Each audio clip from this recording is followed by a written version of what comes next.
Hello students, I am Ravi Kumar from KV CRPF Mokama Ghat. आज हम लोग इकोनॉमिक्स का second chapter people as resource यानी जो संसाधन के रूप में लोग हैं उसमें हम जानेंगे क्वालिटी ऑफ पॉपुलेशन यानी जनसंख्या की गुणवत्ता क्या है, क्वालिटी क्या है, उसके बारे में हम लोग जानेंगे। तो क्वालिटी ऑफ पॉपुलेशन डिपेंड करता है हमारा जो पॉपुलेशन है उसका लिटरेसी रेट यानी साक्षरता दर पर, फिर health of the person indicated by the wild life expenditure यानी जो लोगों को लाइफ एक्सपेंचरी है, जो जीवन प्रत्याशा है उस पर, और हेल्थ पर, और फिर उसका स्किल फॉर्मेशन पर भी निर्भर करता है किसी भी देश के लोगों की क्वालिटी ऑफ पॉपुलेशन का। ठीक है। और तो quality of population he decide करता है कि कंट्री का ग्रोथ रेट क्या होगा, और इसके साथ साथ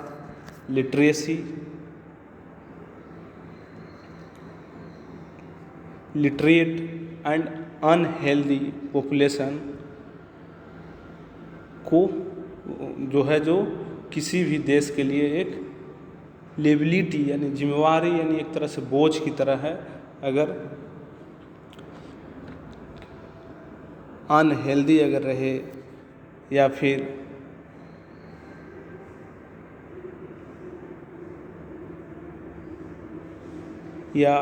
वो अनहेल्दी या फिर इलिटरेट रहे यानी अनपढ़ शिक्षित नहीं हो, तो किसी भी देश के लिए वो एक तरह से बोझ की तरह होता है। तो लिटरेट एंड हेल्दी पॉपुलेशन किसी भी देश के लिए एक एसेट यानी संपत्ति की तरह होता है, क्योंकि वो किसी भी देश को हाई ग्रोथ रेट प्रोवाइड करा सकता है। देश का डेवलपमेंट हो सकता है जब तक वहाँ के लोग शिक्षित नहीं होंगे, उन लोग का हेल्थ अच्छा नहीं होगा, तब तक देश का कैसे ग्रोथ होगा, नहीं होगा। इसमें हम लोग फर्स्ट नंबर में आएंगे, हम लोग एजुकेशन के बारे में जानेंगे। एजुकेशन शिक्षा, ठीक है। तो इसके पहले हमने क्या जाना थे, सकल एजुकेशन के बारे में। सकल जो लड़का था उसके बारे में हम लोग कहानी में देखे थे, पढ़े थे, जिसमें कि सकल पर जो उसके गार्जियन होते हैं, उसके पेरेंट्स जो होते हैं, वो इंटियल ईयर्स यानी जो पहले का जो इसका पहले वाला जो साल था उसमें वो खर्चा करते हैं उस पर, यानी स्टार्टिंग वाला जो साल था जब वो बच्चा था तो उस पर वो एजुकेशन के लिए पैसा खर्च कर रहे थे या उस पर इन्वेस्ट किया था। तो उससे बाद में एक फल की तरह उनको मिला कि उसका बेटा जो था सकल, जो कि उसे अच्छी जॉब मिली और फिर उसका अच्छा सैलरी भी था। ठीक है। तो यहाँ पर एजुकेशन एक क्या है, इम्पोर्टेंट इनपुट था सकल के ग्रोथ के लिए। जो सकल जो आगे बढ़ा उसके लिए मेन इनपुट था तो एजुकेशन यानी शिक्षा। शिक्षित हुआ तभी तो उसका अच्छा जॉब मिला, फिर उसके बाद सैलरी मिला। तो उसके एजुकेशन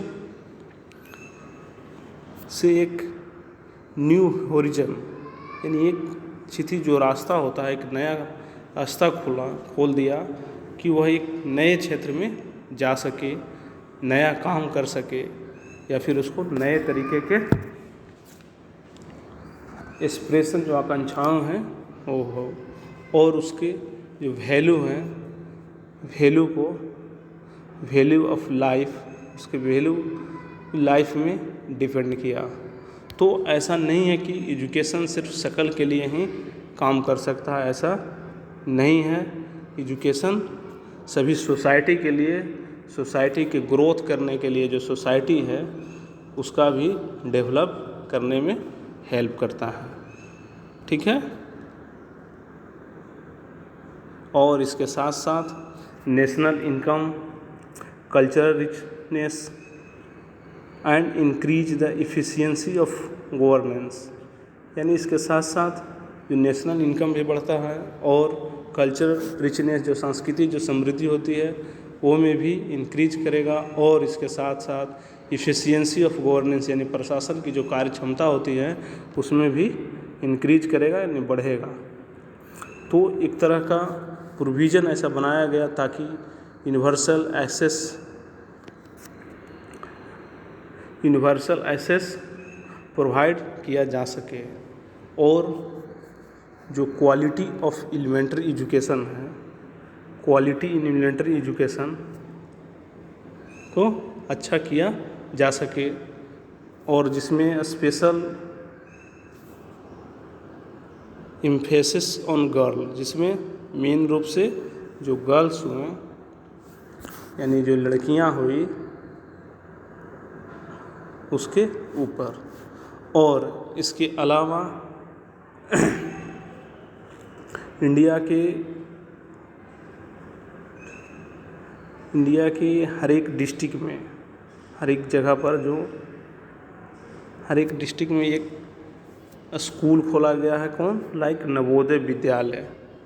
प्रत्येक डिस्ट्रिक्ट में जितना भी ज़िला है इंडिया की सभी जगह एक नवोदय विद्यालय खोला गया है ताकि वहाँ के बच्चे पढ़ सके, अच्छा एजुकेशन सभी को प्रोवाइड किया जा सके।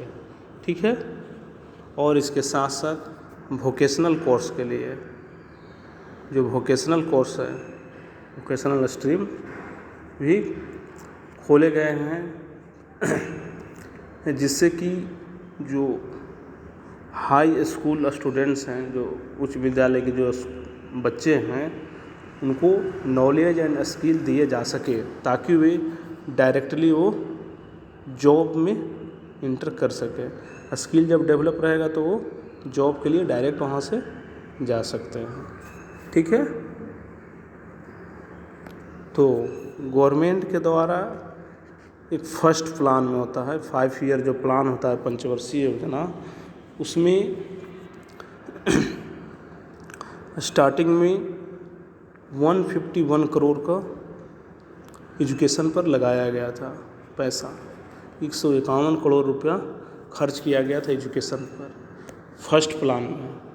और फिर इसके साथ साथ इंक्रीज करते गया 11th प्लान में, 11वां जो पंचवर्षीय योजना हुआ उसमें 3766.9 करोड़ रुपया का इन्वेस्ट किया गया, इतना पैसा लगाया गया एजुकेशन पर। इस तरह से अब देखते हैं कि धीरे धीरे इंक्रीज कर रहा है एजुकेशन पर जो पैसा लगाने का था। ठीक है। और इसके साथ साथ 1951 से 52 में जब फर्स्ट प्लान बना था उस समय जीडीपी का 0.64% लगाया जाता था एजुकेशन पर, लेकिन अब 2015-16 में अप्रॉक्स 3% के आसपास एजुकेशन पर लगाया जा रहा है कुल टोटल जीडीपी का। ठीक है। जिसमें से कि जो लिटरेसी रेट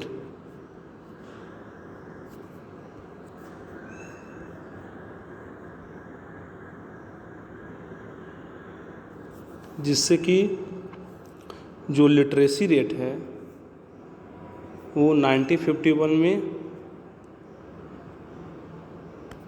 में था 18%। ठीक है। और आगे बढ़कर ये हो गया 2010-11 में 74%। ठीक है। यानी शिक्षित होने का जो रेशियो था बहुत अच्छा था, शिक्षित हो रहे थे लोग। लेकिन लिटरेसी एक तरह से शिक्षित होना ही एकमात्र अधिकार राइट नहीं है, ये बहुत ही ज़रूरी है ताकि जो सिटीजन हैं वो अपनी ड्यूटी को अच्छी तरीके से परफॉर्म कर सके और उसके राइट को अच्छी तरीके से एंजॉय कर सके। उसके साथ साथ ये भी ज़रूरी है, सब चीज़ के बारे में जानेंगे। जब तक एजुकेटेड नहीं रहेगा तब तक अपना राइट के बारे में नहीं जान सकता है। तो हम लोगों को ध्यान देते हैं कि हमें बहुत से डिफरेंसेस देखने को मिलते हैं डिफरेंट सेक्शंस में, पॉपुलेशन के डिफरेंट सेक्शन में, जिसमें हम देखते हैं कि अगर मेल और फीमेल में अगर कंपेयर किया जाए तो जो मेल है वो 60.6% ज़्यादा है फीमेल के मुकाबले एजुकेटेड, ठीक है। और अगर हम अर्बन एरिया और रूरल एरिया के बारे में बात करें तो अर्बन एरिया में 60.1% ज़्यादा है एजुकेटेड रूरल एरिया से, ठीक है। इसी तरह ये सब है 2011 के डाटा के अनुसार। इसी तरह लिटरेसी रेट में केरल है जो 94% है और जो बिहार है जो सबसे कम है 62%, ठीक है। और इसके साथ साथ जो प्राइमरी स्कूल सिस्टम है, जो प्राइमरी स्कूल जो खोला गया वो 2015-16 में 8.41 लाख प्राइमरी स्कूल सिस्टम के तहत एजुकेशन दिया गया है, ठीक है। और इसके साथ साथ क्या है कि जो बीच में जो पढ़ाई जो छोड़ देते हैं वो बहुत ही अधिक है, जिससे क्या होता है जो लिटरेसी रेट है वो कम हो जाता है। इसके लिए एक स्कीम लाया गया जो कि है सर्व शिक्षा अभियान।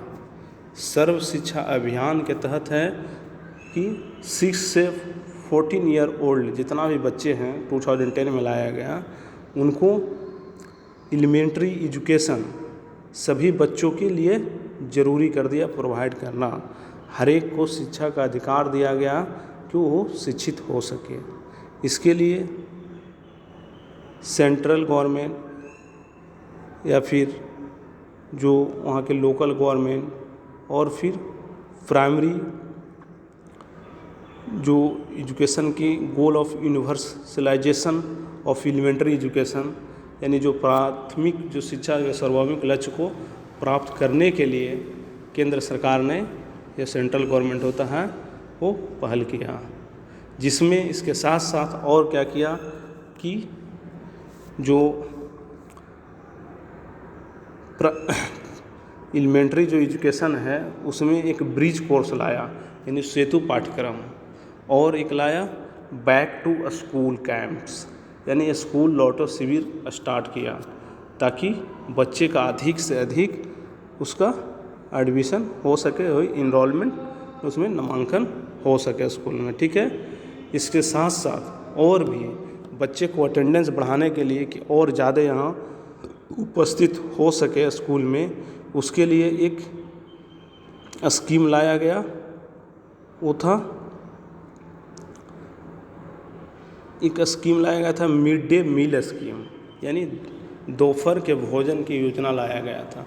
इसको सबसे पहले स्टार्टिंग कौन स्टेट से हुआ था, तो तमिलनाडु स्टेट से स्टार्टिंग किया गया था मिड डे मील को, दोपहर के भोजन। इससे क्या हुआ कि बच्चे के एजुकेटेड होने के साथ साथ न्यूट्रिशनल स्टेटस यानी पोषक तत्व भी उनको मिल सके, इम्प्रूव हो उनके अंदर, बच्चे को कुपोषण के शिकार नहीं हो।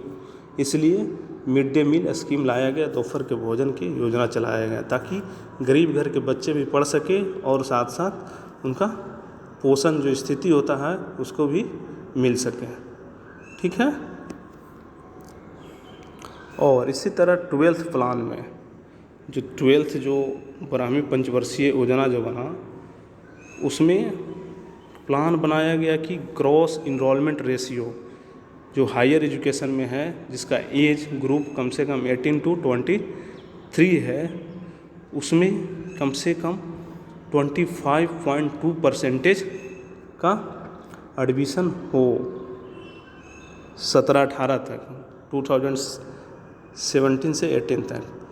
और इसको टारगेट किया गया पहुंचना चाहिए कहाँ तक, तो 30% तक 2021 में आ जाना चाहिए जो हायर एजुकेशन में इनरोलमेंट का, ठीक है, ग्रॉस इनरोलमेंट रेशियो, ठीक है। इस तरह से हम देख रहे हैं कि किस तरह से शिक्षा को बढ़ाया जाए और सभी लोगों के लिए एजुकेशन की व्यवस्था किया जाए, ठीक है। इसी तरह और भी देखेंगे करने के लिए डिस्टेंस एजुकेशन की व्यवस्था किया गया है, non formal, distance and IT education institution, ये सभी की व्यवस्था किया गया ताकि लोग पढ़ सके आगे, ठीक है। और इसके साथ साथ हम देखेंगे कि किस तरह से पिछले 50 ईयर में किस तरह से जो हायर एजुकेशन में इंस्टीट्यूशन खुले हैं, विश्वविद्यालय, किस तरह से उसका इम्पोर्टेंस बढ़ा है, उसके बारे में भी हम लोग जानेंगे। कितना ग्रोथ हुआ है नंबर ऑफ़ यूनिवर्सिटी के या फिर एंड इंस्टीट्यूशन के हायर लर्निंग स्पेशलिस्ट एरिया में, ठीक है। तो इसके बारे में हम लोग जानेंगे कब से कब तक, तो कितना इनरोल्ड हुए हैं स्टूडेंट्स, कितना इनरोल्ड हुए हैं, रिक्रूटमेंट हुआ है टीचर का 1951 टू 2050-60 तक, उसके बारे में भी हम लोग जान लेंगे, ठीक है। तो एक डाटा दिया गया है ये कि किस तरह से नंबर ऑफ़ कॉलेज खोले गए हैं, नंबर ऑफ़ यूनिवर्सिटी कितना है, स्टूडेंट्स कितना थे, और टीचर यूनिवर्सिटी या कॉलेज में रिक्रूटमेंट टीचर को कितना किया गया, ठीक है। तो इस तरह से हम देखते हैं कि 1950 से 51 के बीच में से धीरे धीरे ज़्यादातर सभी जगह कॉलेज खुलने की जो संख्या है वो इंक्रीज करते जा रहा है, और नंबर ऑफ़ यूनिवर्सिटी भी इंक्रीज हुए बढ़े हैं पहले से, और स्टूडेंट्स भी बढ़े हैं। और इसके साथ साथ यूनिवर्सिटी के टीचर का जो रिक्रूटमेंट है वो भी कभी कभी ज़्यादा हुआ है, कभी कभी कुछ कम हुआ है। इस तरह से देख रहे हैं हर समय इंक्रीज करते जा रहा है, बढ़ते जा रहा है, ठीक है। इस तरह से हम एजुकेशन की जो फैसिलिटी है, जो व्यवस्था है, वो सभी को देना अनिवार्य है। इसके लिए डिफरेंट टाइप के स्कीम के बारे में भी आज हम लोग जाने, ठीक है। तो इस तरह से हम एजुकेशन के बारे में जाने कि क्वालिटी ऑफ पॉपुलेशन में एक एजुकेशन हुआ और फिर हेल्थ, ये दो चीज़ बहुत ही ज़रूरी है। तो आज हम लोग एजुकेशन के बारे में जाने, अगला दिन हम लोग नेक्स्ट क्लास में हेल्थ के बारे में जानेंगे कि किस तरह से वो इम्पोर्टेंस है।